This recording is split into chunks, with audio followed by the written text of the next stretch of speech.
Hello friends, ग्राम पंचायत अधिकारी मतलब VPO 2023 परीक्षा के दृष्टिगत हम लोगों की जो उत्तर प्रदेश की ग्रामीण विकास योजनाओं से संबंधित क्लासेस चल रही हैं उसका आज हम लोग पार्ट 4 करने वाले हैं। उम्मीद है पिछले आपने तीनों पार्ट जरूर देख लिए होंगे। अगर नहीं देखे हैं तो आप लोग डिस्क्रिप्शन में टेलीग्राम ग्रुप का लिंक है, उससे ज्वाइन कर लो और वो तीनों पार्ट जरूर देख लो, क्योंकि ये बूस्टर सीरीज आपके एग्जाम में काफ़ी ज़्यादा हेल्प करने वाली है। तो आपका टाइम ना खराब करते हुए हम लोग सीधे शुरू करेंगे। हाँ, एक बात और, यहाँ पर मैंने जो आपकी ये क्लासेस चल रही हैं उसके लिए एक अलग से व्हाट्सएप ग्रुप बना दिया है जिसमें आपको क्लास और क्लास की पूरी पीडीएफ जो है वो मिल जा रही है। तो आप लोग ये व्हाट्सएप ग्रुप तुरंत सबसे पहले ज्वाइन कर लो। इसका लिंक भी मैंने नीचे डिस्क्रिप्शन में दे दिया है, आप देख सकते हैं। यहाँ पर डायरेक्ट आपको इसकी जो है पीडीएफ भी अच्छे से प्रोवाइड हो रही है। तो आज हम लोग 29 योजना इसके पिछले सीरीज में कर चुके थे।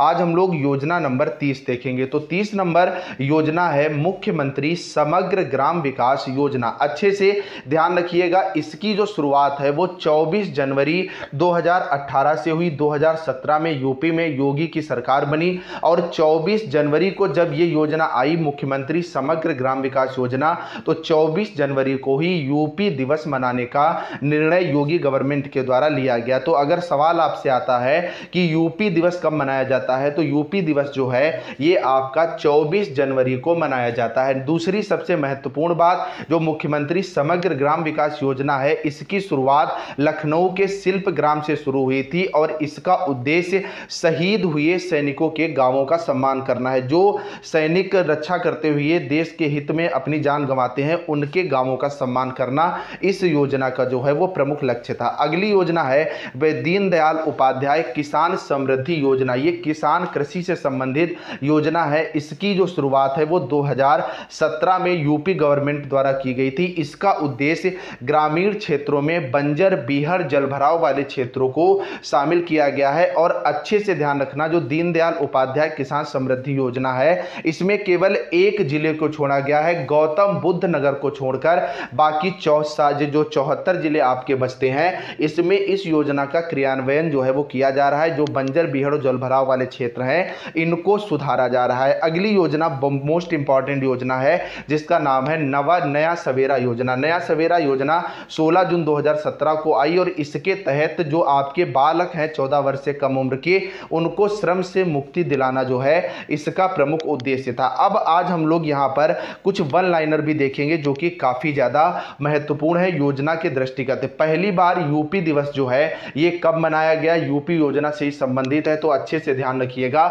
24 जनवरी 2018 को पहली बार यूपी दिवस जो है वो मनाया गया था। शिक्षा का अधिकार कानून 2009 ये कब लागू हुआ था, तो ये कानून तो आपका 2009 में बन गया था लेकिन इसको लागू सन 2011 में किया गया था। कस्तूरबा गांधी बालिका विद्यालय योजना ये कब शुरुआत की गई, तो इसकी शुरुआत सन 2004 में की गई थी। ये सवाल डिक्टो प्रीवियस ईयर पूछे गए हैं जिनको यहां पर मैंने सम्मिलित किया और मैं फिर आपसे कह रहा हूं यहां पर ये आपकी बूस्टर सीरीज चल रही है, मतलब यहां से आपको डिक्टो क्वेश्चन पेपर में देखने को मिलने वाले हैं। अगली योजना है योजना नंबर 37 उत्तर प्रदेश सौर ऊर्जा नीति। तो उत्तर प्रदेश जो सौर ऊर्जा नीति है ये 5 दिसंबर 2017 को आई थी और इसका उद्देश्य जो है वो पर्यावरण के अनुकूल सस्ती बिजली जो है वो देना था। सौर ऊर्जा नीति के तहत यहाँ पर सोलर प्लांट के माध्यम से आपको बिजली मिलेगी और जो ये बिजली है ये पर्यावरण के अनुकूल होगी, क्योंकि पर्यावरण वर्तमान में सबसे बड़ी प्रॉब्लम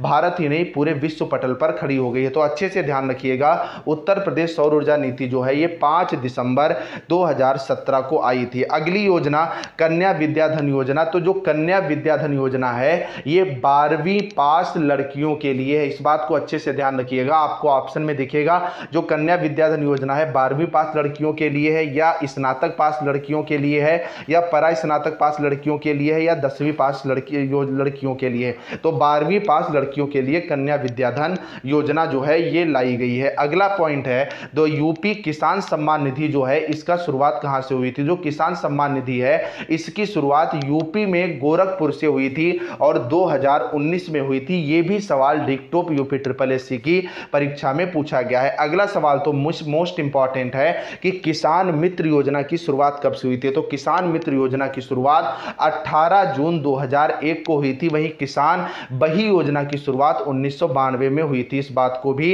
आप अच्छे से अपने जेहन में उतार लीजिएगा और पॉइंट टू पॉइंट इनको नोट भी आप लोग करते रहिएगा। अगली योजना है यूपी रोजगार अभियान कब शुरू हुआ? तो यूपी रोजगार अभियान की शुरुआत 26 जून 2020 को हुई थी, जिसका उद्देश्य जो आपके यूपी के अंदर ज्यादा से ज्यादा रोजगार सृजन करना, कोरोना की वजह से इस योजना को लाया गया था। अगली है वुमन पावर लाइन 1090 की शुरुआत कब हुई थी? तो वुमन पावर लाइन 1090 की शुरुआत 15 नवंबर 2012 को हुई थी। कृषक समृद्धि आयोग जो है ये कब बनाया गया? तो अच्छे से ध्यान रखिएगा, कृषक समृद्धि आयोग की स्थापना सन 2017 में हुई थी। आगे हम लोग देखेंगे योजना नंबर 46 मोस्ट इंपॉर्टेंट है गंगा हरितिमा योजना। गंगा हरितिमा योजना जो है ये अप्रैल 2018 में आई थी और कृषि से संबंधित, गंगा नदी से संबंधित ये मोस्ट इंपॉर्टेंट आपकी योजना है।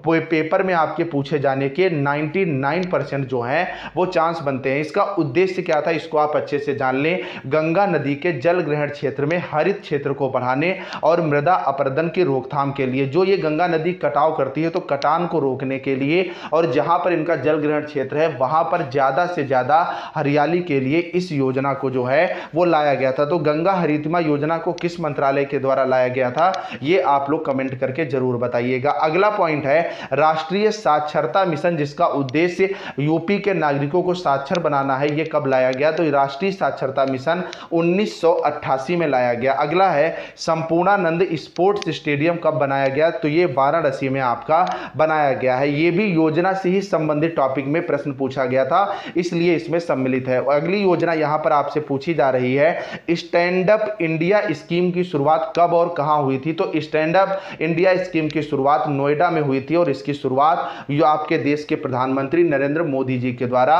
की गई थी। अगला सवाल तो मोस्ट इंपॉर्टेंट है कि दस्तक अभियान जो है ये किसके लिए लाया गया था? तो जापानी इंसेफेलोटाइटिस मतलब दिमागी बुखार के उन्मूलन के लिए दस्तक अभियान चलाया गया था, जिसका उद्देश्य था जो दिमागी बुखार तेजी से बढ़ रहा था उसका एकदम से रोकथाम करना था। तो इसके लिए दस्तक अभियान आया था और ये बीमारी से संबंधित था। अगला है सबरी संकल्प अभियान, ये कहां चलाया गया? तो सबरी संकल्प अभियान यूपी में चलाया गया और इसका उद्देश्य जो है वो कुपोषण को दूर करना था। अगली योजना है गैसोहाल पायलट परियोजना की शुरुआत कहां से हुई? तो गैसोहाल पायलट परियोजना की शुरुआत आंवला से हुई थी। द ऑपरेशन ग्रीन परियोजना कब और कहां आई? तो द ऑपरेशन ग्रीन परियोजना यूपी में आई और इसकी शुरुआत जो है सन 2001 में हुई थी। इस बात को भी आप लोग अच्छे से जेहन में उतार लीजिएगा। अगली योजना है, आप सब अच्छे से जानते हो कि ये कितनी ज्यादा इंपॉर्टेंट है, मिड डे मील की शुरुआत कब हुई थी?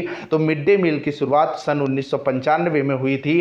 स्कूल चलो अभियान, जिसका उद्देश्य ज्यादा से ज्यादा ग्रामीण और शहरी क्षेत्र के बच्चों को सरकारी स्कूलों में दाखिला देना था, इसकी शुरुआत सन 2000 में हुई थी। ज्ञानदीप शिक्षा योजना की शुरुआत कब हुई थी? तो ज्ञानदीप शिक्षा योजना की शुरुआत सितंबर 2002 में हुई थी। तो ये कुछ आज की क्लास की महत्वपूर्ण योजनाएं थी जो कि कंप्लीट हुई हैं। अगली क्लास में हम लोग स्वच्छ भारत मिशन की तरफ जो है वो बढ़ेंगे। अगर आप लोग इसी तरह सपोर्ट करते रहे तो ये जो है ये क्लासेज आपको कंटिन्यू मिलती रहेंगी और ये आपके बूस्टर का काम करेंगी। अगर आपको पिछले क्लास की पीडीएफ चाहिए तो आप टेलीग्राम ज्वाइन करो, अदरवाइज अभी जाओ और ये व्हाट्सएप ग्रुप ज्वाइन कर लो, क्योंकि इसमें जितनी लिमिट होती है उतने लोग ही ज्वाइन हो सकते हैं, जहां पर आपको क्लासेस की सारी लिंक और पीडीएफ जो है वो मिलती रहेगी। कमेंट, लाइक और शेयर करना बिल्कुल मत भूलना और चैनल को तो सब्सक्राइब करेंगे। चलिए फ्रेंड्स, मिलते हैं नेक्स्ट, तब तक के लिए बाय बाय। कमेंट में जरूर बताना आज की क्लास आपको कैसी लगी।